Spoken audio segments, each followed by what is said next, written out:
Oke, mari kita bedah ini. Anda udah kirim satu bab dari buku yang ditulis mantan penulis pidato Gedung Putih, dan isinya, terus terang, ngena banget. Fokusnya ke satu ide yang kayaknya simpel, tapi ternyata rumitnya luar biasa. Soal mengatakan kebenaran. Betul. Dan yang menarik, ini dibahas bukan sebagai nasihat moral ala jadilah anak baik, jangan bohong. Sama sekali bukan. Ini dibingkai sebagai strategi komunikasi yang paling fundamental. Oh, jadi ini soal strategi ya, bukan moralitas. Tepat. Di zaman sekarang, di mana kepercayaan itu kan barang langka dan mahal, kebenaran adalah satu-satunya aset yang nggak bisa dipalsukan. Bukan cuma aset, tapi mungkin satu-satunya aset yang nggak bisa dibeli ya di era sekarang. Makanya misi kita hari ini bukan cuma soal mengapa kebenaran itu penting, tapi kita bakal bedah bagaimana cara melakukannya secara efektif, terutama di situasi yang sulit gitu kan. Kita akan bongkar kerangka yang disebut 10 perintah mengatakan kebenaran. Dan kita bakal mulai dari cerita di balik layar ruang oval, sebuah momen krisis nasional, penuh amarah yang justru nunjukin gimana prioritas utama seorang pemimpin itu bukan retorika yang membakar, tapi presisi dan kebenaran. Ini jadi fondasi untuk semua yang akan kita bahas. Cerita pembukanya ini ngeri banget ya. Penulis ini kan cerita soal momen setelah penembakan massal yang tragis di klub malam Pulse di Orlando. Suasananya digambarkan sangat tegang.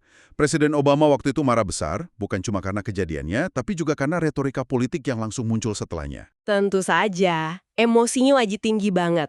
Dan sebagai penulis pidato, insting pertama pasti pengen nulis sesuatu yang berapi-api, yang nyalurin kemarahan itu kan. Tapi yang terjadi justru sebaliknya.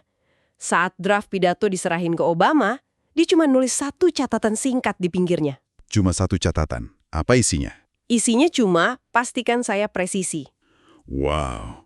Di tengah amarah, yang dia cari bukan kata-kata yang paling kuat, tapi yang paling akurat. Kenapa ya? Kenapa presisi jadi lebih penting dari passion di momen kayak gitu? Nah, ini pertanyaan kuncinya.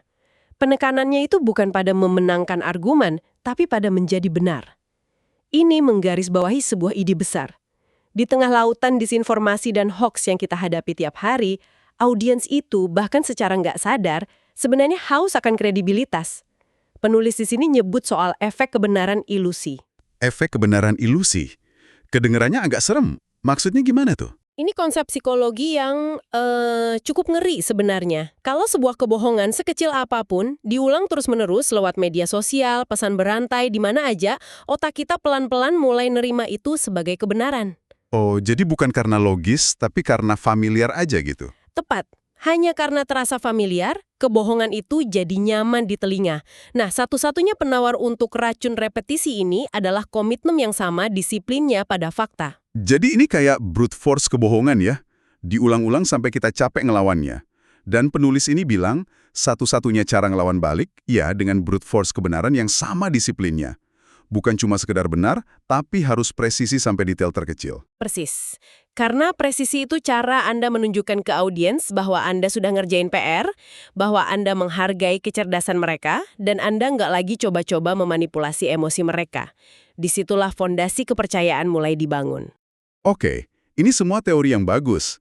Tapi gimana cara kita nerapinnya? Apa penulis ini ngasih semacam panduan praktis gitu? Karena kalau enggak, ini cuma jadi nasihat yang ngawang-ngawang. Justru disitulah sumber ini jadi kuat banget. Dia nggak berhenti di teori, dia ngasih kerangka yang dia sebut 10 perintah mengatakan kebenaran. Dan ini bukan cuma buat presiden atau politisi loh, ini relevan buat siapa aja. Oh, oke. Kerangka ini bisa kita kelompokkan jadi 3 bagian. Ada soal dasar-dasar kejujuran, yang paling fundamental. Terus ada soal disiplin, kerja keras di belakang layar. Dan terakhir, yang paling menantang, soal keberanian. Oke, pengelompokan itu ngebantu. Kita mulai dari yang paling dasar deh. Apa aja tuh yang masuk kategori dasar-dasar kejujuran? 2 yang pertama itu jangan mencuri dan jangan mengarang cerita. Ini mungkin kedengeran kayak pelajaran sekolah minggu ya, tapi contoh-contohnya nunjukin betapa seringnya ini dilanggar di level tertinggi. Oke, kita bedah satu-satu. Jangan mencuri ini maksudnya bukan mencuri barang kan? Bukan, ini soal mencuri kata-kata, plagiarisme. Ada contoh rektor universitas yang harus mundur karena ketahuan ngelakuin ini. Dan ini bukan deskripsi S3-nya, ini terjadi di pidato kelulusan di depan ribuan mahasiswa dan orang tua. Hah? Serius? Iya, Dia ngutip panjang lebar dari pidato seorang Laksamana Angkatan Laut AS yang terkenal, tapi nyajiinnya seolah-olah itu buah pikirannya sendiri. Astaga, di era Google, hal kayak gitu pasti ketahuan dalam hitungan menit kan? Pertaruhan yang konyol banget. Tepat sekali. Kredibilitas puluhan tahun hancur sekejap cuma karena pengen kelihatan lebih bijak. Tapi ini belum ada apa-apanya dibanding perintah kedua. Jangan mengarang cerita. Contoh di sini benar-benar di luar nalar. Yang soal kandidat kongres itu ya? Ini gila sih. Ini levelnya udah fiksi total. Kandidat ini ngebangun seluruh persona politiknya di atas kebohongan. Dia ngaku kakek neneknya penyintas Holocaust. Bohong. Dia ngaku ibunya meninggal di serangan 911. Bohong. Bahkan ngaku pernah kerja di Goldman Sachs. Ternyata bohong juga. Semuanya rekaan. Apa sih yang mendorong seseorang ngelakuin hal se-ekstrem itu? Ini kan bukan sekedar melebih-lebihkan, ini udah nyiptain realitas alternatif. Nah inilah godaan yang dibicarain penulis. Godaan buat nyiptain persona yang lebih heroik, lebih tragis, lebih hebat dari diri kita yang sebenarnya. Pelajarannya jelas, keaslian dengan segala kekurangannya jauh lebih kuat daripada kepalsuan yang paling sempurna sekalipun. Karena di era digital, cepat atau lambat pasti kebongkar. Dan ini nyambung ke poin berikutnya di kategori disiplin. Satu hal kan nggak mengarang cerita besar, tapi hal lain yang lebih halus itu mastiin detail-detail kecil kita benar. Penulis nyebutnya, pastikan fakta Anda benar. Dan contoh yang dipakai soal Pearl Harbor ini luar biasa. Luar biasa, karena nunjukin betapa gampangnya kita salah, bahkan di cerita yang kita pikir kita tahu luar kepala. Penulis ini menyajiin satu paragraf singkat soal serangan Pearl Harbor yang sekilas kedengeran bener. Ternyata isinya 8 kesalahan faktual. 8. 8 kesalahan dalam satu paragraf pendek. Apa aja tuh? Saya jadi penasaran. Oke, kita cek ya. Paragraf itu nyebut serangan terjadi suatu sore di Desember 1942. Salah. Serangannya itu pagi hari tahun 1941. Oh, beda setahun ya? Iya. Terus disebut Presiden Theodore Roosevelt yang pidato setelahnya. Salah lagi, yang menjabat itu Franklin D. Roosevelt, sepupunya. Wow, itu kesalahan-kesalahan yang cukup mendasar. Ada lagi? Paragraf itu bahkan salah ngutip kalimatnya yang paling terkenal.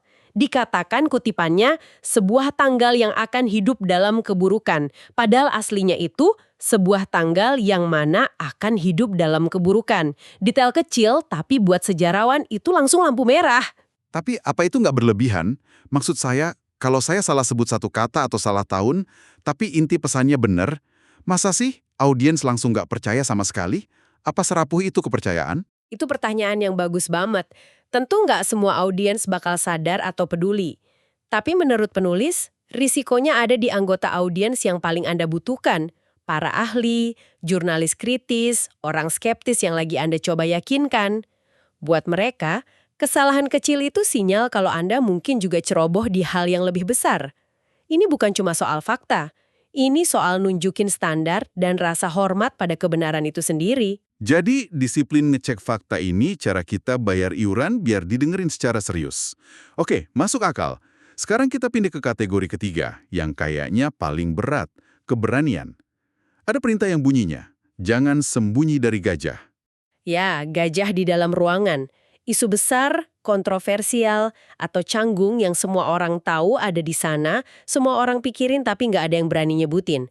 Ngabain gajah ini strategi paling umum, tapi juga paling lemah. Contoh yang dikasih soal Obama nerima hadiah Nobel Perdamaian itu pas banget. Saya ingat banget momen itu. Banyak yang mengernyitkan dahi. Tepat, kontroversinya sangat nyata. Obama baru menjabat kurang dari setahun, tapi udah dapat penghargaan perdamaian paling prestisius. Sementara negaranya lagi terlibat 2 perang besar. Gajahnya besar sekali di ruangan itu. Apa orang ini pantas? Dan alih-alih menghindar atau sekedar makasih dengan sopan, dia justru ngelakuin sebaliknya. Bukan yang les, malah dijadiin headline pidatonya. Persis. Dia buka pidatonya dengan ngakuin secara langsung kontroversi yang cukup besar seputar penganugerahan itu. Dia nggak pura-pura itu nggak ada. Sebaliknya, dia pakai seluruh pidatonya buat ngebahas paradoks yang canggung itu. Dengan gitu, dia nunjukin kalau dia nggak takut kritik dan ngerti keraguan audiens. Itu langkah yang cerdas banget secara strategis. Dengan nyorot gajah itu sendiri, dia langsung ngerebut kendali narasi. Dan ini bawa kita ke pertanyaan penting buat Anda renungin. Apa yang terjadi kalau Anda secara langsung ngebahas keraguan terbesar audiens Anda? Anda ngebangun kepercayaan instan, Anda nunjukin empati, Anda ngasih sinyal kalau Anda nggak hidup di menara gading. Ngabain gajah nggak bikin dia pergi loh, malah bikin dia kelihatan lebih besar dan bikin Anda kelihatan nggak peka. Oke, ngadepin gajah itu satu hal. Tapi gimana kalau kebenarannya itu sendiri yang bahaya buat diucapin? Ini bawa kita ke perintah terakhir yang kita bahas, yang mungkin ujian pamungkas dari semuanya. Ucapkan kebenaran yang sulit. Ini level keberanian tertinggi. Satu hal buat jadi akurat, satu hal buat ngakuin kontroversi. Hal lain yang sama sekali beda adalah ngomongin kebenaran yang bisa ngancurin hidup Anda ke orang-orang berkuasa yang nggak mau dengar. Kisah Rachel Den Hollander itu contoh paling kuat di sini.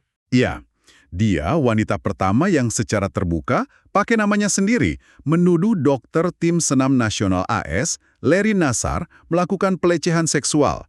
Kita harus ingat konteksnya. Waktu itu, Nassar itu sosok yang dihormati, sementara dia bukan siapa-siapa. Dan kita harus ingat harga mahal yang harus dia bayar. Dia kehilangan privasinya, komunitasnya pecah, dia difitnah di depan umum, seorang pejabat universitas bahkan nuduh dia pemburu bayaran yang cuma nyari uang. Dia diserang habis-habisan. Tapi dia nolak buat diem. Dan keberanian satu orang itu ternyata memicu efek domino yang luar biasa. Setelah dia ngomong, satu persatu wanita lain, akhirnya ratusan, termasuk peraih medali emas Olimpiade ikut maju dan bilang, itu terjadi pada saya juga. Dan keberanian itu ngarah ke konsekuensi yang nyata. Larry Nassar dipenjara seumur hidup. Para pejabat yang diduga tahu tapi diam aja dipaksa mundur. Kisah ini secara gamblang ngehubungin tindakan mengatakan kebenaran bukan lagi cuma soal kredibilitas pribadi, tapi soal kekuatan buat ciptain keadilan dan ngubah dunia nyata. Ini definisi dari berbicara kebenaran kepada kekuasaan. Jadi, setelah kita bedah semua ini, apa artinya ya buat kita? Kayaknya pesan intinya adalah mengatakan kebenaran dalam komunikasi itu bukan sekedar kebajikan moral. Ini alat strategis yang paling fundamental. Ini fondasi dari semua upaya persuasi. Tepat sekali. Tanpa fondasi kebenaran, kata-kata yang paling puitis pun bakal kedengaran kosong. Kayak bangunan indah tanpa fondasi.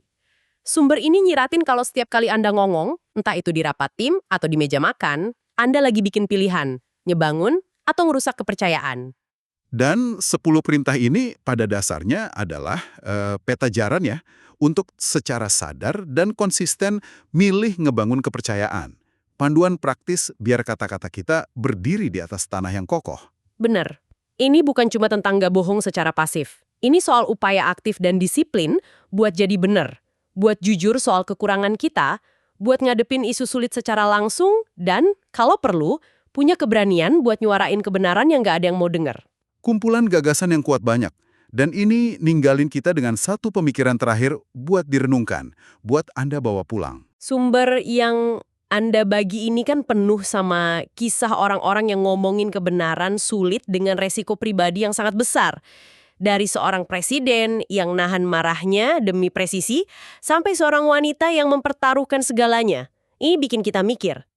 Di dunia kita yang seringkali menghargai pembicaraan yang menyenangkan dan jawaban yang gampang, kebenaran sulit apa yang menurut Anda paling perlu diungkapkan di dunia Anda sendiri?